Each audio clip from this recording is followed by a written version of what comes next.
Shang-Chi and the Legend of the Ten Rings. This will be the spoiler review. I have a review up on my blog, soundofbettermyhead.com. It's pretty spoiler free. I can't think of anything that's in there that will shock you if you've seen even one trailer. I went pretty high with this movie, at least for me. I gave it a 4 out of 5. I just really enjoyed it. I mean, it wasn't perfect. There's some stuff that could have been better, but overall, I just had a lot of fun with it. I thought it was a really well done superhero origin story. You got a slight twist that the guy's not necessarily finding his superpower here. He's not getting bit by a spider or whatever. He's actually kind of already had the power. He just never really used it, for good. And then he does level up, obviously, later on.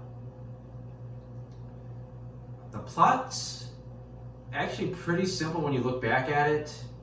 Just basically that some evil entity is trapped. It tricks Wenwu into trying to free it, and his kid's got to stop him before he does something that's going to destroy the world. But you really don't get that from any of the trailers. Trailers kind of give the general, flow of the movie.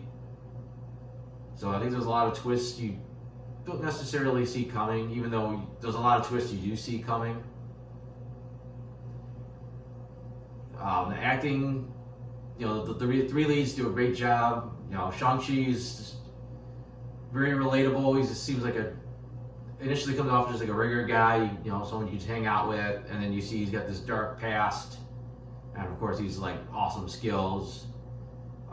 The physicality of the role is really well done. I mean, he looks like that's him in camera doing a lot of this stuff. I know he has a background in stunts, so him jumping around and swinging over stuff is usually him. I'm sure there's at least more than one scene where there's some help from some wires. I've seen a couple of making of clips where there is scenes him training with the wires, but he's basically doing this all on camera, which is really impressive. I don't think the acting's super awesome from him, but it's good for the story. Awkwafina's got some strong acting. She's normally a comic relief. She does do that here, but she doesn't go too far with it. A couple times, she gets her jokes in, and luckily she stops when she needs to. She's there for the emotional moments when she needs to. Like you said, she's a really good balance, between the wackiness that's going on and how a real person would react to this. As far as Wenwu, who apparently, despite all the names he's used over the centuries, the Mandarin was never one of them. So I don't know if you really still want to consider this the true Mandarin. I think this is the closest you're ever going to get. He's basically a blend of pretty much our new character and the Mandarin and Fu Manchu, all kind of blended into one, unique creation, which is pretty common for the Marvel Cinematic Universe. They do like to merge concepts together and just kind of go from there, like taking the Tesseract and it's basically the Cosmic Cube mixed with the Space Stone, or there's plenty of other examples of what they've done like this. Most interesting thing about Wenwu, he's actually very complex. I mean, this guy wasn't an asshole. He was a murderer. He was a warlord. He killed everybody in his way and took what he wanted for thousands of years. And then he falls in love and he actually finds, something to live for. He gives up his immortality. He gets married. He has kids. And then, of course, his wife dies and he gets tricked to this, well, first of all, he goes back to the Ten Rings, and then he, goes on this rescue mission, which he's actually being misled. But just it's very complex. He's got good motivation. He honestly thinks he's going to save his wife. The only thing in the world that made him a good person in his mind.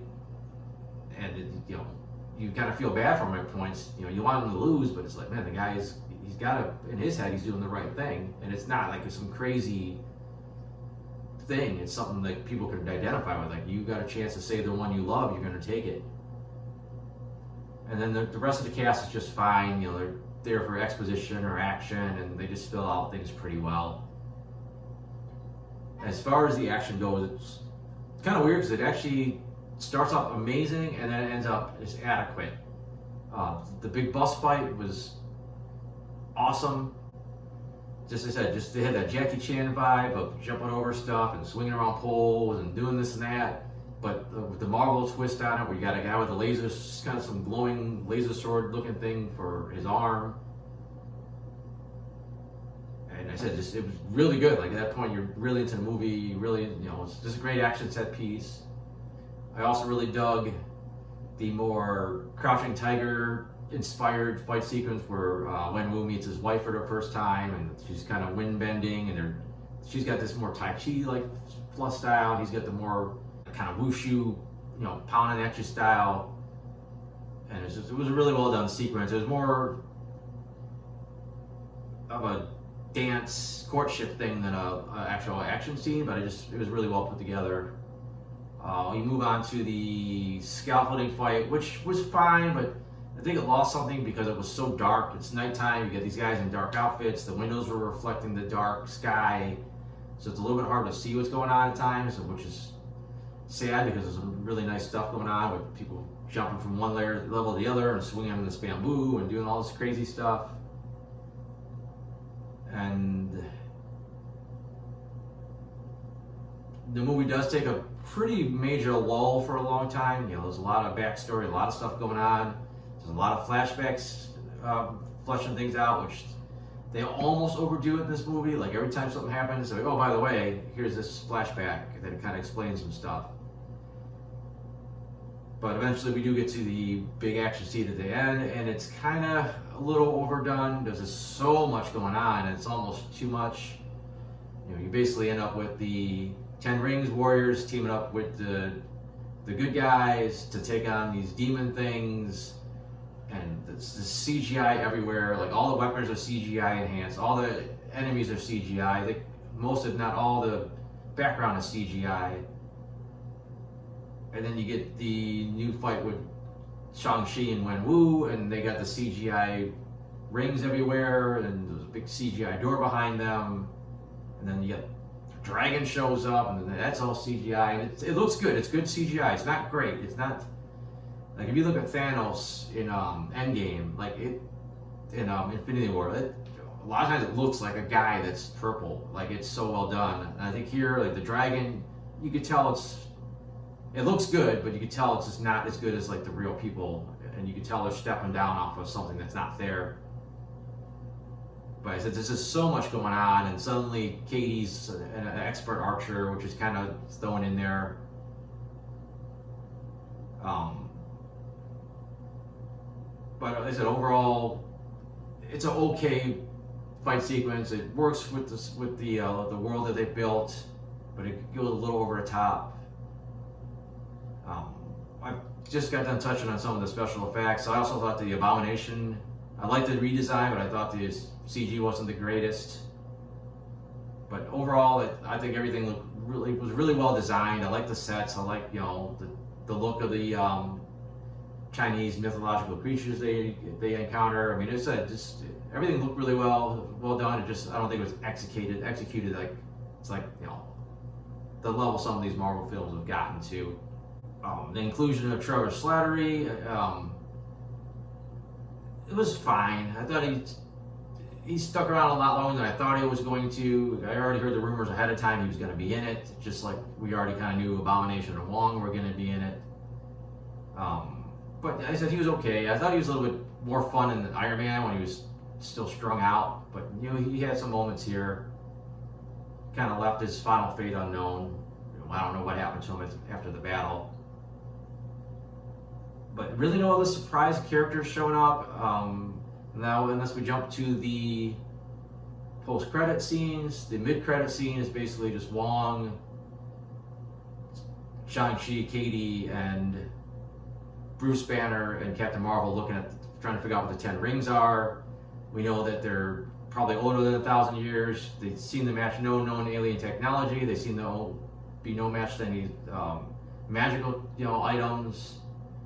And they seem to be sending out some type of beacon. I don't know if that's going to be something followed up in Shang-Chi later on, or if it's going to be the big threat for, the Avengers someday, whenever they get to another Avengers movie. Just, there's a nice little tease about something. Also very interesting that Bruce Banner was Bruce Banner, not the Hulk again. Somehow he's back to being human. And either Mark Ruffalo got really old since last time we saw him, or there was something going on with the effects on his face to make him look a lot older. I know he's going to show up in the She-Hulk series, so maybe it's just the fact it would be too expensive to have the Hulk on screen constantly. They just had to turn him back in the Banner to save money, but that's just speculation. And then the final actual post-credit scene is just Shang-Chi's sister taking over the 10 Rings, and not sure what to think of that going forward. I don't know if she's just merging it with her Fight Club, or she's still got this, evil like army thing going on. Of course, after that ends with the 10 Rings will return, so presumably that's in the next Shang-Chi, but you never know, they could pop up in a Marvel series at this point. But like I said, overall, I really enjoyed it. I thought, the movie had heart. I liked, Shang-Chi really trying to discover himself, and just the way he had to realize that he had to take the best of his mother and the best of his father to really, become his true self. I thought was really well done, and like I said, that's where some of the flashbacks really work perfectly. And that's about it. Thanks for watching.